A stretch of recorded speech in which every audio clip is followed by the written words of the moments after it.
Hey guys, I am so excited to be here with you all today, and I'm just gonna wait a few minutes to see if some people hop on and if you all can hear me. I hope you can. So yeah, let me know if you can hear me. Let's see. I'm gonna see if I can see anybody. I have a little bit of trouble seeing.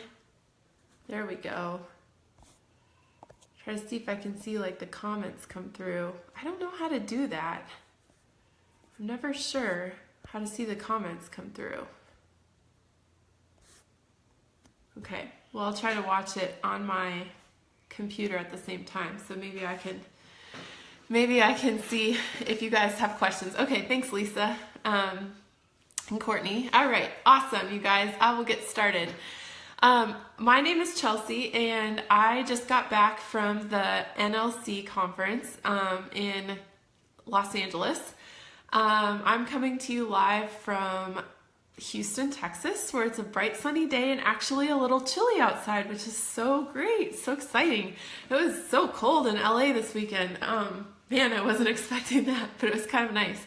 Okay, so my mind is just like exploding with takeaways from the NLC, and it was really hard to narrow it down to just a few things, but I did it. I actually took notes, which is amazing, because if you're on my team, you know that I just wing it all the time. But I wrote down some notes so that I could stay focused for you guys. Yeah, that was one of the best trips of my life. Seriously. If you are a working coach, make it your goal to get there next year. It was incredible. It was so fun. It was short. I mean, I was only there for 2 nights. I couldn't go early or stay late because I have little kids. So it was like in and out, and it was just like mind-blowingly awesome. So cool. It was such a small group, and to get to spend all that one-on-one time with other coaches that are at the same level of excitement as me, and get to see all the people from corporate and really get to talk to everybody. It was just very cool. So make it your goal to be there next year. Any of you on this call can do it. You could sign up. You could have signed up today and get to the NLC next year. Make it your goal and work for it, and you can do it. So without further ado, I did have to narrow down my takeaways in order to talk to you. So I would say the biggest takeaway that I had from this call was just this: lose the ego. That was the biggest thing that I took away from the whole weekend. Just every impression that I had. The conference was full of coaches like me who are new leaders, and the energy and the enthusiasm was amazing.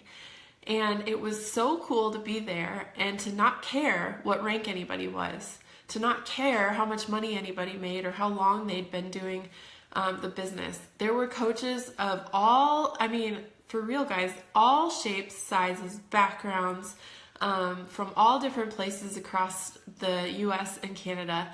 And everybody was just simply excited to be there and excited to learn. There were no egos getting in the way. And I thought that was so exciting. I watched our 3 keynote speakers were Melanie Mitro, Ashley Smith, and Micah Folsom, and I watched them. When they weren't speaking, they were taking notes. They were learning and absorbing it, and I even heard Melanie say during one of the breaks how much she was learning.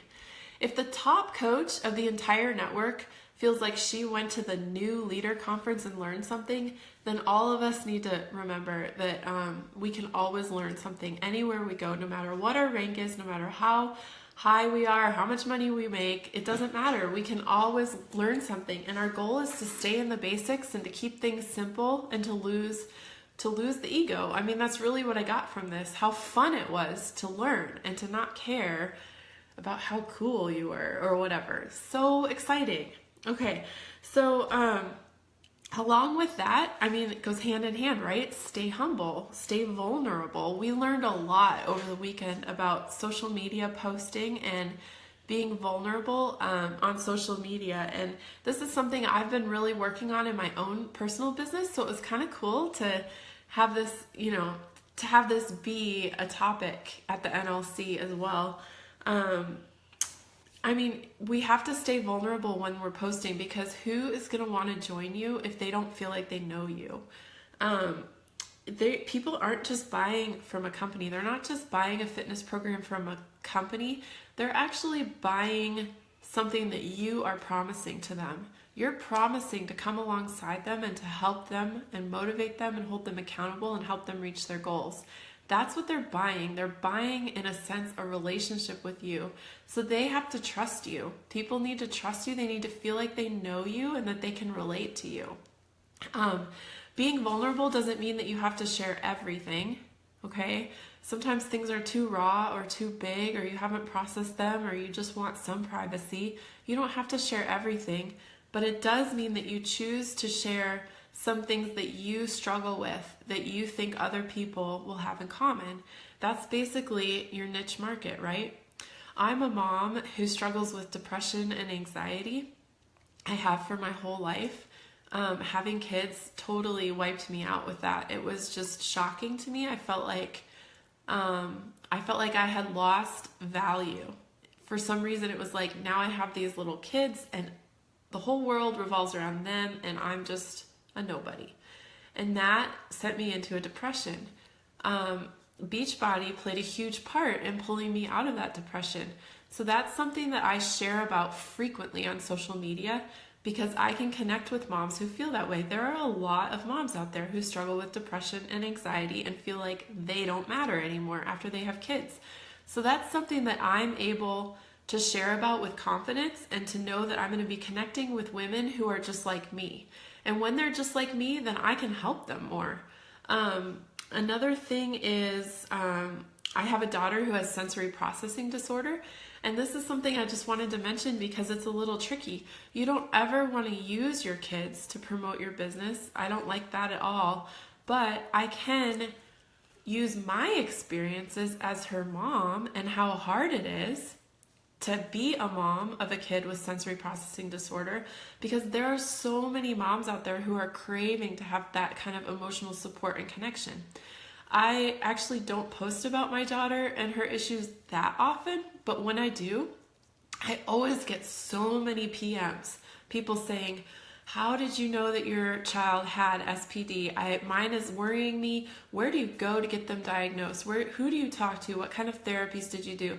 And I am able to sit down and answer them and pour into them from a place of confidence, because that's something I know a lot about because I've walked through it.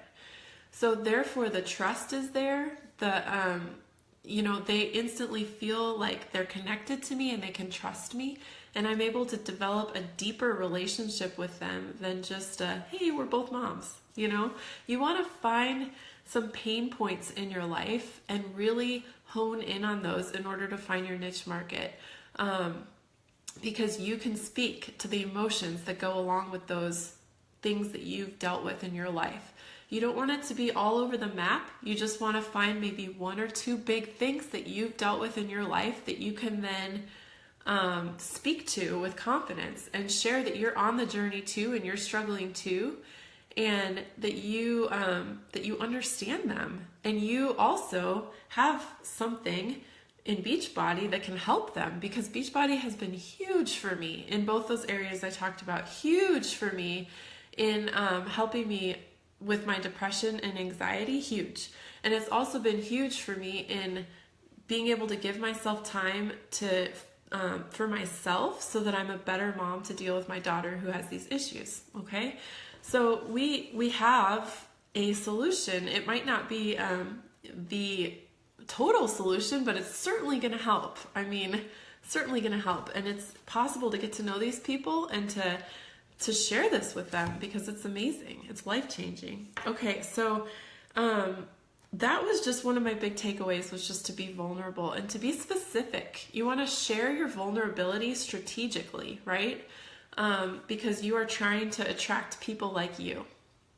Okay, my last major takeaway, to shift gears just a little bit, is to really make sure that you're very organized and scheduled.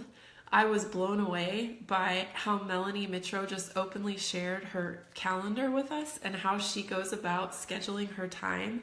That was amazing. And here's the thing, like, you guys, any of us could be a top coach. Any of us could. We have all these resources available to us. If you go on YouTube and you look for Melanie Mitro's videos, or Ashley Smith or Micah Folsom, those were the three that spoke to us, and you watch their videos and you see how they're doing things, you could be a top coach too. Take their advice, take their tips, be vulnerable, and you can attract your crowd, your tribe, and you can become a top coach too. I heard once that, and I mean, that is what blew me away at the NLC, is that these top coaches were willing to share all of their best practices with us so openly. I mean, it's there for the taking, you guys. It's not rocket science. It's like, being a top coach is not super complicated. You're just staying in the basics, you're staying relatable, and you're staying vulnerable, and that just builds up over time.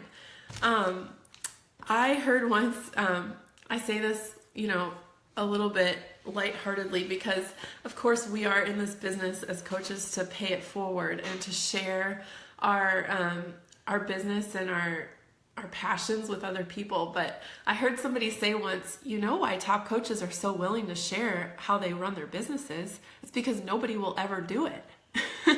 They're safe because nobody ever does it. Think about that, you guys. All of the best practices and the tips are out there. What if you decide that you are going to be the one to do it? What if you decide that today I'm going to spend the next week finding that top coach that I can relate to and watching her or him, finding their videos on YouTube, watching them on social media, seeing how they do things. It's all out there. And then making that work for me, because we are all different people and it won't work for you if you just carbon copy, okay? Making that work for me and then actually doing it, putting into practice the schedules that Melanie talks about so much, how she stays organized, how she plans her life. Doing that stuff, you could be the next top coach. This is not rocket science. What if you're the one who takes the training and actually does it? I mean, you would be amazing. We would all be amazing. We can all do it. None of these top coaches are any smarter or more experienced or have better life experiences than you or me. We could all be a top coach if we just take the time to work hard and actually do the things that we're told to do. I hope that helps you guys. Those were my takeaways from the NLC. The conference just blew my mind. It was amazing. And I hope that so many of you are there next year. Just put in the time, do the work, and remember to stay humble. Don't let that ego trip you up, okay? It's been a real honor and a pleasure to speak with you guys today. I'm so thankful for this opportunity. I'm going to sign off, but if you have any questions, you can drop them below and I'll make sure to answer. Thanks, guys. Bye.